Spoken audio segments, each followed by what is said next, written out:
Hi class, this is our second lesson, which is on viruses. So virus wasn't in any of the kingdoms we had previously talked about in the first lesson. So what a virus actually is it contains genetic information in form of DNA and RNA. DNA is your double-stranded genetic information that's inside the nucleus. RNA is your single-stranded that can move out of the nucleus into the cell, and we'll go into that a little bit more detail later on. And then that genetic material is actually encased in what's known as a capsid, and it's kind of just a protective capsule or protein around the genetic information. So that's primarily what a virus is made up of, genetic information with this capsid. So why does a virus not fit into those classification? Because a virus is actually considered not living. Reason they're considered not living is because they don't satisfy all those characteristics we talked about in the first note. They don't do metabolic processes. So our cells do cellular respiration. Viruses don't.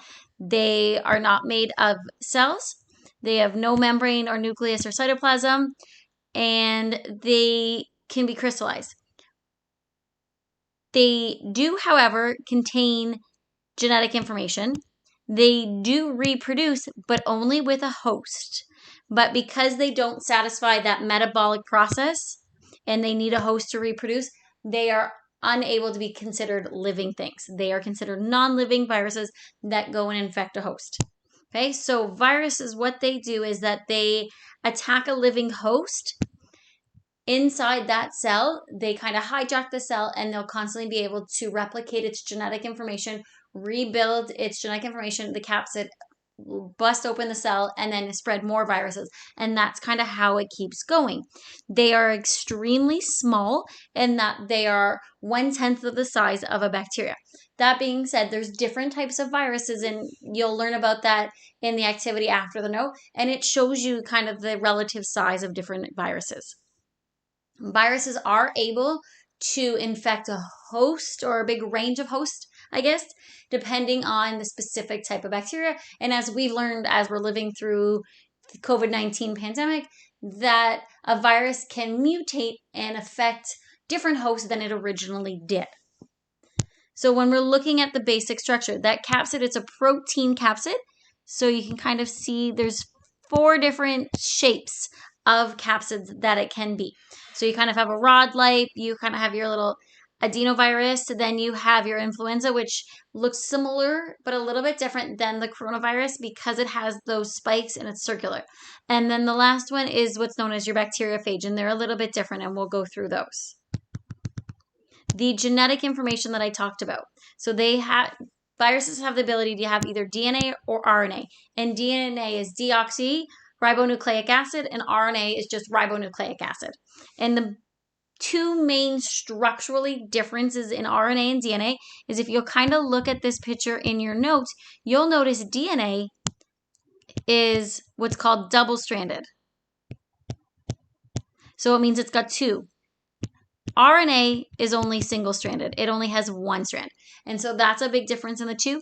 And then they have these little base pairs, and that's what tells our cells how to function. It gives you the looks that you have, why you are a specific height, why you have maybe your color hair. Those base pairs are super important. And a big difference between RNA and DNA is this specific base pair here. They change. RNA has uracil, thymine is found in DNA.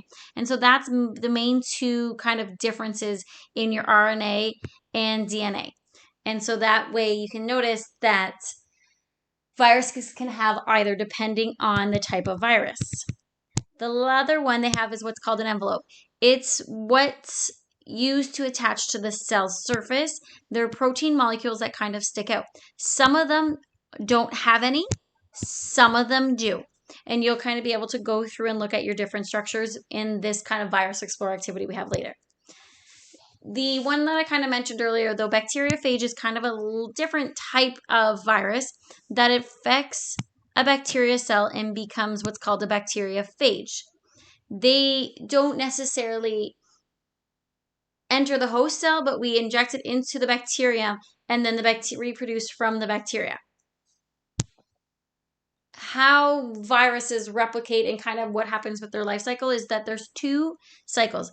The lysis or lytic cycle, this is where you're actually killing off the cells of the host. So lysis just means to rupture. And so you're constantly rupturing these cells, releasing new viruses into that specific environment. And so you can see that you have your virus, which is going to infect the cell. So this is your bacteriophage life cycle, but other viruses are somewhat similar. Then the DNA gets injection. Then in that, after injection, you are going to get DNA or RNA replicating depending on the type of genetic material. The capsids will begin to form. Then you start to get the viruses assembling together, so your phage assembly, and then lysis, which means to rupture, that you're killing that now host cell and going to release those viruses into the environment. So that's kind of the life cycle 1. The viral replication cycle 2 is the lysogenic. This is more of a dormant stage. So the idea that the viral DNA is injected into a host cell but doesn't do anything for a while. It just can stay dormant and do nothing. And then all of a sudden a stressor can happen. And once that stressor kicks in, then it moves into that lytic cycle. So it can stay in the lysogenic cycle for years. And then once a stressor happens, that's when you get the lytic cycle.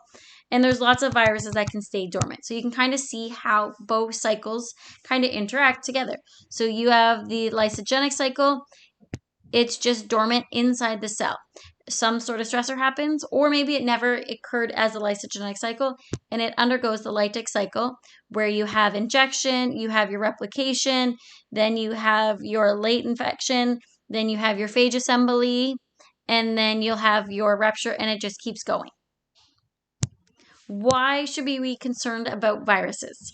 We are living through kind of our modern day pandemic, where this isn't the first pandemic. This is just one of the larger scale pandemics that's really affected us. It can cause mild symptoms like the cold. It can cause more severe ones, as we've seen with people with respiratory issues because of the coronaviruses. Other viruses can be linked to cancers. Your HPV can be linked to your cervical cancers. And so it depends based on that. When you're talking about viruses, we usually talk about epidemic and pandemic. And I feel like until last year, we kind of talked a little bit about it, but not much. Epidemic is where it is localized within a specific region, where the pandemic is globally.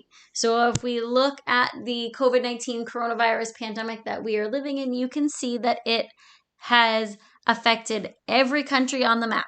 You can see some countries are doing a little bit better than others, but as of a few days ago, it was reported that 138 million people have been confirmed cases of COVID, with almost 3 million deaths. In Canada alone, we are over the million people affected with the coronaviruses. With the coronavirus, though, you're seeing a huge range of symptoms. Some people aren't getting any symptoms. Some people are passing away from it. So it's a very huge range of symptoms. Depends on the person and their immune response as well. As now we are seeing the mutated forms. So you have your variants out of Brazil, your South African variants, your mutated variants out of UK as well. And so those are going to affect it as well. They're finding those variants are actually transferring person to person faster than the original coronavirus. So the whole push to how to kind of see the end of this pandemic is through your vaccines. And why are vaccines important is that vaccines don't kill the virus like your antibiotics. Antibiotics will go in and actually destroy the bacteria. Antibiotics don't work on viruses, so we need vaccines. So vaccines trigger your immune response so that the body knows how to fight it better. So that your body, if it comes in contact with it, it is ability to actually attack that virus faster.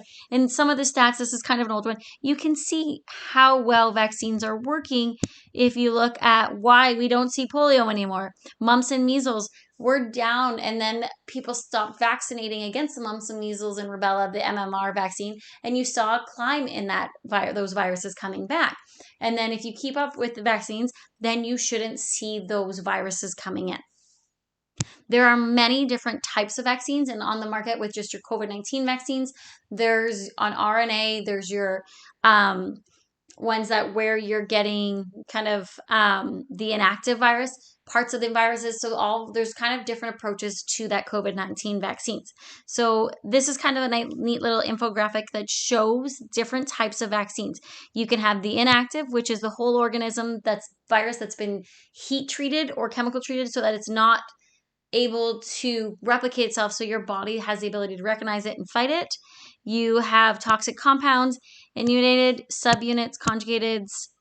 So there's all different types. The big ones on the market right now for the COVID-19 vaccines are your mRNA vaccines. And so they're actually putting in that genetic information so that the body recognizes the capsid. So when they see that capsid, of COVID-19, they're able to attack it. So you're not actually putting the virus all in you.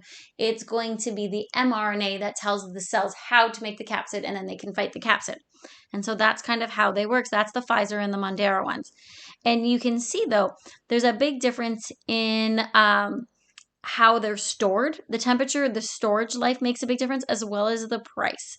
So those are part of the reason why you're seeing a huge difference in vaccine production with this. These are only the top 3. There are multiple other vaccines that are out there that they're kind of Johnson & Johnson and all the other ones, but these were just kind of the top 3 in a nice little infographic showing you the difference between them.